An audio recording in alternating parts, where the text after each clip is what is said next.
तो हेलो बच्चा पार्टी की हालचाल। प्रोटिस्टा फेज 1 कंप्लीट हो चुका है। तो डायरेक्ट अगर मैं आ जाऊं तुम्हारे पॉइंट पे, तो देखो पढ़ना क्या है, यूग्लिनोइड्स, कलर चेंज। चलो देखो, majority of them are fresh water. कहाँ पे? फ्रेश वाटर में रहने वाला है। इससे पहला कहा था मोस्टली आर सलाइन, ठीक है, बट ये कहाँ रहता है? ये फ्रेश वाटर में रहता है। अच्छा अब देखो, फ्रेश वाटर में तो रहता है, तो फ्रेश वाटर में क्या क्या आता है? रिवर भी आता है भाई, ठीक है, बट ये रिवर में नहीं रहता, ये स्टैग्नेंट फ्रेश वाटर में रहता है। ये पॉन्ड में हो सकता है, लेकिन बहते हुए नदी में ये नहीं पाया जाएगा, ठीक है। तो ये जो पानी ठहरा हुआ होता है, स्टैग्नेंट वाटर होता है, उसमें पाया जाता है, ठीक है। फाउंड इन स्टैग्नेंट वाटर लिखा हुआ भी है, ठीक है। Instead of a cell wall they have a protein rich layer called pellicle which makes their body flexible। देखो इसमें सेल वॉल क्या है? अब्सेंट है। अच्छा अगर सेल वॉल अब्सेंट है तो ये किस में जाना चाहिए था? ये एनिमल में जाना चाहिए था, ठीक है।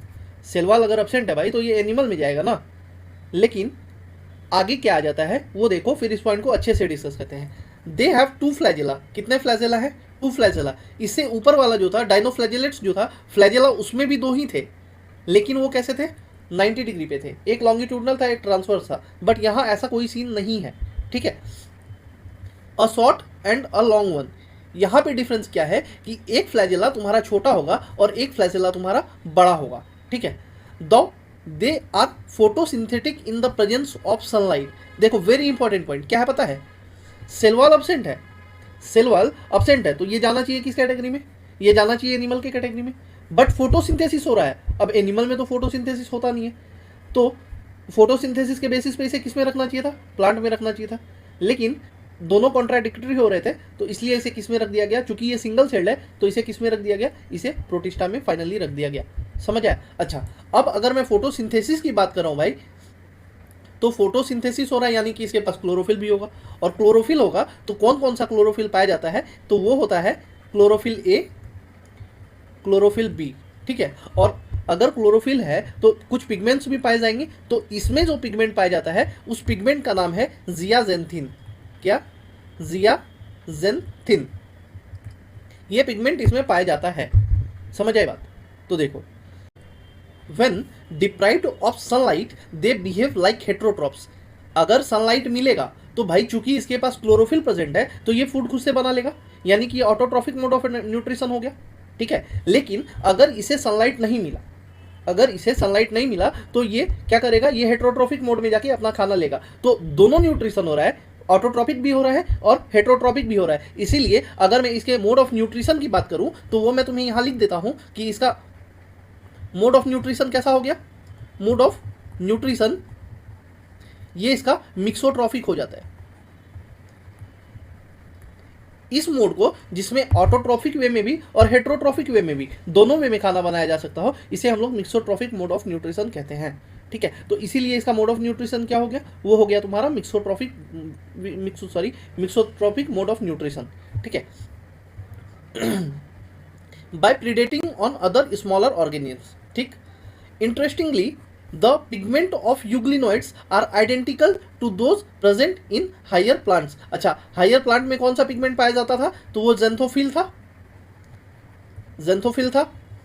और जेंथोफिल का ही एक टाइप होता है जियाजेंथिन, जो स्पेसिफिकली इसमें पाया जाता है। कोई दिक्कत यूग्लिना में? इसका एग्जांपल यूग्लिनोइड से, इसका एग्जांपल यूग्लिना है, यहाँ तो तुम्हें कोई दिक्कत ही नहीं होगी।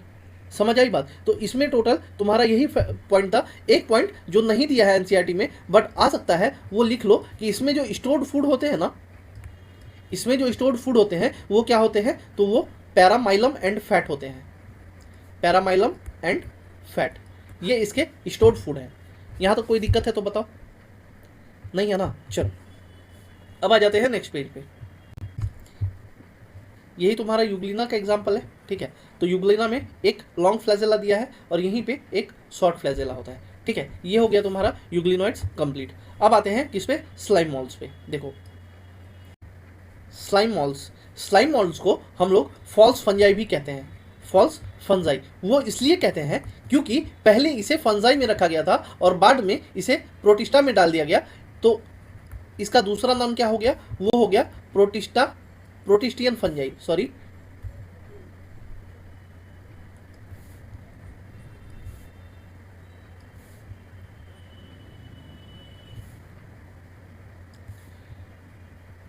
प्रोटिस्टियन फंजाई। ठीक है, अब देखो स्लाइम मॉल्स आर सेप्रोफाइटिक प्रोटिस्ट्स।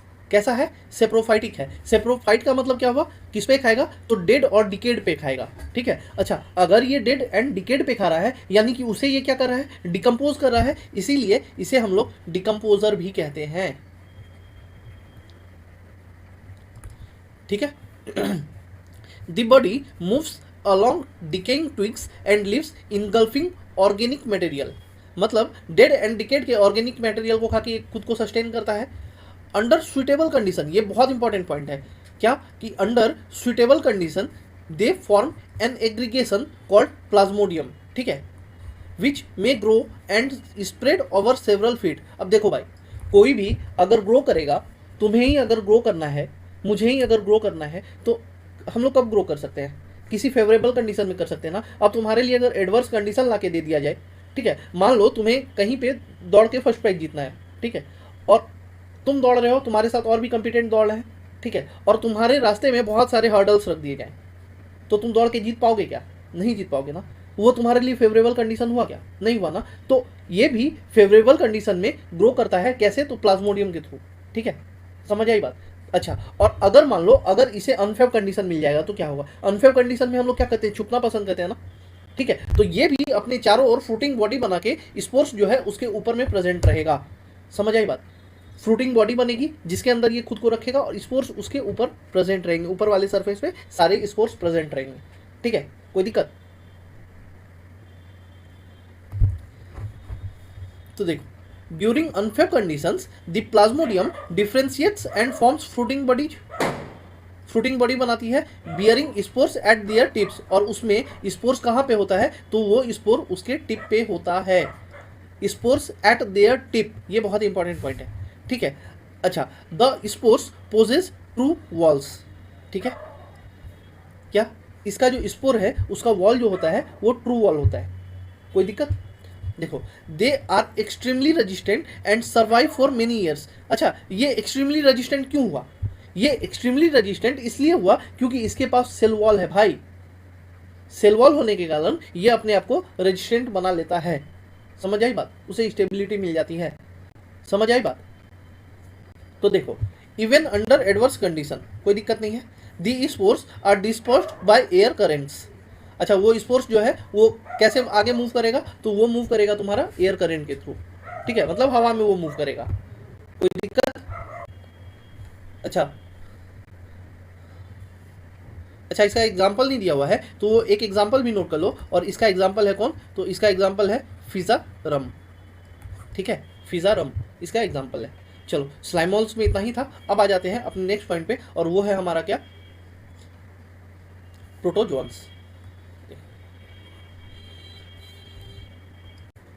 तो देखो, अगर मैं प्रोटोजोआ की बात करूँ ना, तो प्रोटोजोआ जो होता है उसमें सेल वॉल एब्सेंट होता है। तो अगर सेल वॉल एब्सेंट है तो इसका कैरेक्टर किससे मिल रहा है? एनिमल से मिल रहा है। ठीक है, तो और दूसरी बात कि अगर सेल वॉल एब्सेंट है तो इसका जो सबसे पहला लेयर होगा वो कौन सा होगा? वो लेयर होगा तुम्हारा सेल मेम्ब्रेन का, और ये जो सेल मेम्ब्रेन का लेयर है इसे हम लोग कहते हैं प्लाज्मा लेम्मा। क्या कहते हैं? Plasma lemma. तो ये मैं लिख देता हूँ कि protozoans cell wall absent, outer layer made of cell membrane known as plasma lemma. Plasma lemma, ठीक है, इसे कहते हैं प्लाज्मा लेम्मा। अच्छा, और ये जो है ना, ये प्रोटोजोन्स जो है ना तुम्हारा, ये डाइवर्स ग्रुप है। क्या है? डाइवर्स ग्रुप है। किसका डाइवर्स ग्रुप है? तो ये तुम्हारा डाइवर्स ग्रुप है यूकैरियोटिक प्रोटिस्टा का, ऑफ यूकैरियोटिक प्रोटिस्टा। मीन्स इसमें तुम्हें हर तरह के एग्जाम्पल देखने को मिल जाएंगे। किसमें? प्रोटोजोन्स में। तो देखो, अब देखते हैं, ऑल प्रोटोजोन्स आर हेट्रोट्रॉफिक। अब जाहिर सी बात है यार कि अगर मान लो सेल वॉल एब्सेंट है तो वो प्लांट वाला कैरेक्टर तो हुआ नहीं ना, तो अगर वो प्लांट वाला कैरेक्टर नहीं हुआ तो वो एनिमल का कैरेक्टर हुआ, और एनिमल्स होते कैसे हैं, तो वो हेट्रोट्रॉफिक होते हैं, तो ये भी कैसे होंगे, ये भी हेट्रोट्रॉप्स होंगे। एंड लिव एज प्रीडेटर और पैरासाइट। प्रीडेटर मतलब किसी को मार के खाने वाले, और पैरासाइट मतलब जिंदा को खाने वाले, ठीक है। They are believed to be primitive relatives of animals.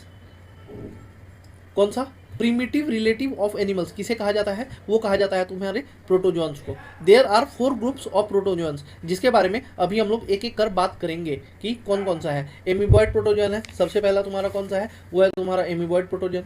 दूसरा तुम्हारा कौन सा है, सिलिएटेड प्रोटोजोन, ठीक है।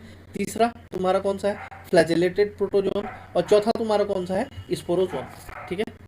कोई दिक्कत, एक एक करके अभी इन सबको तो देखो सबसे पहला क्या है, अमीबॉइड प्रोटोजोन। ये जो है ये तुम्हारा एक ग्रुप है सार्कोडीन। कौन सा, सार्कोडीन, उसके मेंबर है सारे अमीबॉइड प्रोटोजोन। देखते हैं क्या है। These organisms live in fresh water, कहाँ, फ्रेश वाटर में भी रहते हैं, मराइन वाटर में भी रहते हैं, और मॉइस्ट सॉइल। देखो अभी तक जो तुम्हें मिल रहे थे ना, वो या तो फ्रेश वाटर में मिल रहे थे या फिर मराइन वाटर में मिल रहे थे, लेकिन ये तुम्हें fresh as well as marine water, और जो मॉइस्ट सॉइल होता है ना, मीन्स जहाँ बहुत कम थुलथुला पानी है, ठीक है, मिट्टी है लेकिन भीगी मिट्टी है, वहां पे भी ये पाए जाएंगे। कौन, amoeboid protozoan. They move and capture there pray by putting out pseudopodia, जिसको कि हम लोग फॉल्स फिट भी बोलते हैं। क्या, फॉल्स फिट। स्यूडोपोडिया बाहर निकाला, कैप्चर किया प्रे को, और उसके बाद उसे खा गया। As in amoeba. अब देखो ये जो अमीबा है ना, इसके बारे में एक चीज जाननी बहुत जरूरी है कि only asexual reproduction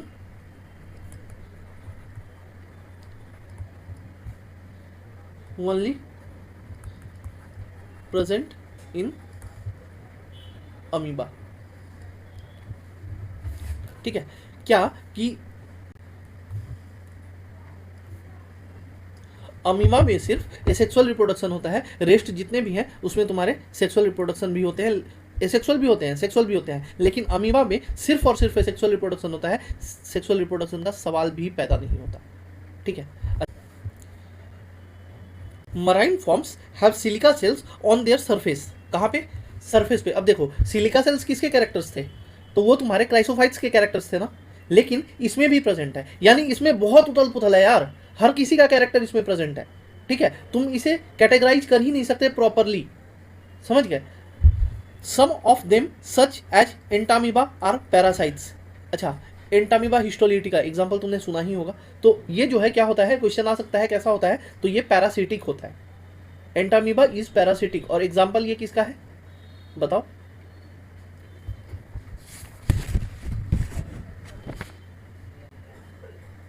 amoeboid protozoan का है ना, ये याद रखना। तो एंटामीबा, वैसे भी एंटामीबा, ठीक है, अमीबा, तो ये किसका एग्जांपल हो गया, ये एमीबॉइड प्रोटोजोन का एग्जांपल हो गया। ये था तुम्हारा पहला। अब आते हैं दूसरा, जो कि है तुम्हारा फ्लैजेलेटेड प्रोटोजोन। कौन सा, फ्लैजेलेटेड प्रोटोजोन। तो the members of this group are either free living और पैरासिटिक, या तो फ्री लिविंग होगा या फिर पैरासिटिक होगा। और फ्लैजेलेटेड नाम ही से आ रहा है कि दे हैव फ्लैजेला, इसमें फ्लैजेला प्रेजेंट होगा, ये तो कॉमन सेंस की बात है। The parasitic forms cause diseases such as sleeping sickness. Sleeping sickness किसके कारण होता है, ट्रिपेनोसोमा। इसमें भी जो पूरा नाम है वो क्या है, ट्रिपेनोसोमा गैम्बियंसी, ठीक है। इससे होता है तुम्हारा मच्छर के काटने से क्या होता है, स्लीपिंग सिकनेस होता है। मच्छर का नाम है सेसेफ्लाई। याद आ रही है कुछ, ह्यूमन हेल्थ है, तुमने तो ड्रॉपर जो हो वो तो कनेक्ट कर ही रहे हो गया, ठीक है। ट्रिपेनोसोमा गैम्बियन से क्या होता है, स्लीपिंग सिकनेस होता है, और इस मॉस्क्यूटो के काटने से होता है तो वो सेसेफ्लाई, ठीक है, वो भी लिख देता हूँ, सेसेफ्लाई वेक्टर है इसका, से फ्लाई इसका वेक्टर है, ठीक है। कोई दिक्कत। अच्छा, इसमें जो फ्लैजेला दिया हुआ है ना, तो या तो ये सिंगल फ्लैजेला भी हो सकता है, ठीक है, डबल फ्लैजेला भी हो सकता है, या फिर बहुत सारे फ्लैजेला भी प्रेजेंट हो सकते हैं। एक फ्लैजेला, दो फ्लैजेला, या बहुत सारे फ्लैजेला भी इसमें प्रेजेंट हो सकते हैं। समझ आई बात। तो देखो अब आते हैं कौन सा, सिलिएटेड प्रोटोजोन पे। These are aquatic. अच्छा, ये एक्वेटिक तो है, लेकिन ये है कैसा, तो ये मैं पेन चेंज कर देता हूँ क्योंकि हौच पौच हो जाएगा पूरा। ये तुम्हारा है मोस्टली फ्री लिविंग, कैसा है, फ्री लिविंग। और अगर फ्री लिविंग नहीं हुआ तो कुछ कैसा होगा, सम आर पैरासिटिक, तो कुछ जो है वो तुम्हारा पैरासिटिक हो जाएगा, पैरासाइट हो जाएगा, ठीक है। Actively moving organisms because of the presence of thousands of सीलिया। अब यार सीलिया प्रेजेंट है तो वो तो उसको मूवमेंट में ये करेगा ही ना, वो तो उसे मूव करने में हेल्प करेगा ही ना, तो इसीलिए एक्टिवली मूव कर रहा है। दे हैव ए कैविटी, क्या होता है, कैविटी। अब देखो होता क्या है कि इसका सामने में एक कैविटी है, मतलब माउथ है, ठीक है। अब जो पानी आ रहा है, क्योंकि ये पानी में है, अब जो पानी आ रहा है उसमें फूड है, ठीक है, तो वो पानी इसके अंदर चला जाएगा, और जब वो पानी इसके अंदर जाएगा तो कैविटी के एंड में जो है, कैविटी के एंड में प्रेजेंट होता है तुम्हारा वैक्यूल, ठीक है, तो वहां पे सारा खाना तुम्हारा जाके स्टोर हो जाएगा। वैक्यूल होता है कैविटी के एंड में, तो पानी आया, पानी अंदर गया, उसके साथ सारे भोजन भी गए, वही उसी कैविटी गलेट के थ्रू, जिसको हम लोग गलेट कह रहे हैं, और उसके बाद उससे वो फूड निकाल के फिर पानी बाहर कर दिया जाता है। कोई दिक्कत? तो देखो, to the outside of the cell surface the coordinated movement of rows of cilia moves the water laden with food to be steered into the gullet. अब देखो ये जो सीलिया है उसमें फूड लिया कैसे जा रहा है वो तुम्हें बताता हूं। देखो अगर मान लो तुम्हें एक एग्जांपल देता हूं कि मान लो पानी पास हो रहा है, ठीक है, पानी पास हो रहा है जिसमें कि तुम्हारे बहुत सारे कंकड़ पत्थर है, प्लास्टिक है, वेस्ट है, बहुत कुछ है, ठीक है। अब उसके आगे अगर जाली लगा दी जाए तो उससे तो पानी छनने लगेगा ना, वो सारे तो बाहर हो रह जाएंगे ना, तो यहाँ पे तुम उसी वेस्ट को एग्जांपल समझ लो कि वो फूड है, ठीक है। अब वो जो सीलिया है, जैसे ही उससे वो पानी फ्लो करेगा तो वो सीलिया उस फूड को कैप्चर कर लेंगे। सीलिया से, ये जो सीलिया है इससे बहते हुए पानी जा रहा है, अब ये जो पानी आगे बढ़ रहा है तो सीलिया क्या करेगा, उससे फूड को निकाल लेगा, ठीक है, और वही फूड उसके काम आ जाएगा, फ्लैजेलेटेड प्रोटोजोआ के काम आ जाएगा खाने पीने में, ठीक है। अच्छा इसका एग्जाम्पल क्या है, तो इसका एग्जाम्पल है पैरामीशियम। ये मैं लिख भी देता हूँ, जो पॉइंट मैंने तुम्हें बताया था, क्या बताया था कि food vacuole is present at the end of gullet, ठीक है। चलो अब आते हैं स्पोरोजोन्स पे। किस पे? स्पोरोजोन्स पे। स्पोरोजोआ जो है ना, ये किसका पार्ट है, स्पोरोजोन्स किसका पार्ट है, तो ये फाइलम स्पोरोजोआ का पार्ट है। किसका पार्ट है? फाइलम स्पोरोजोआ, ठीक है। और इसमें जो है ना, इस स्पोरोजोन्स में सारे के सारे पैरासिटिक हैं। कैसे हैं? पैरासिटिक हैं, यानी कि लिविंग ऑर्गेनिज्म को खाने वाले हैं, ठीक है। लिविंग ऑर्गेनिज्म पे सस्टेन करके वो अपना फूड ऑब्टेन करने वाले हैं, ठीक है। इसीलिए ये ऑल आर पैरासाइट्स, एनसीईआरटी में नहीं दिया है बट मैं लिख देता हूं कि ऑल आर पैरासाइट्स, ठीक है। देखो this include diverse organism that have an infectious spore like stage in their life cycle. ये तुम कहाँ पढ़ोगे पता है? Spore like stage.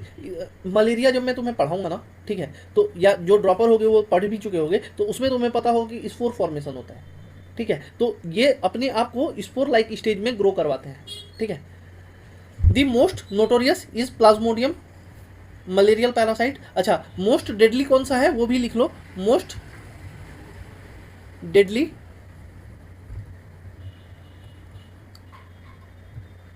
Most deadly sporozoa protozoa वो कौन सा है तुम्हारा? Plasmodium falciparum. तो the most notorious is plasmodium malarial parasite which causes malaria which has a staggering effect on human population। staggering का मतलब होता है receding, मतलब खत्म तक कर सकता है, इतना खतरनाक होता है कि वो खत्म तक कर सकता है। तो ये थी तुम्हारी पूरी प्रोटिस्टा फैमिली कंप्लीट इतिश्री। अब आगे फंजाई आएगा, ठीक है, और उसके बाद ये चैप्टर खत्म हो जाएगा, है ना। तो चलो इसको करो, फिर आगे फंजाई करते हैं कल से, है ना। फंजाई भी 2 पार्ट में, इनफैक्ट मुझे लगता है यार 3 पार्ट हो जाएगा। फंजाई भी छोटे छोटे वीडियो बनाने पड़ते हैं ना यार, तो थोड़ा कंप्लीट नहीं हो पाता है, बट कोई ना, मैं कोशिश करूंगा कि 2 पार्ट में मैं इसे भी कंप्लीट करा दूँ, है ना। चलो लगे रहो बच्चों, ऑल द बेस्ट, मेहनत करो, फिर मिलते हैं नेक्स्ट लेक्चर में। Thank you.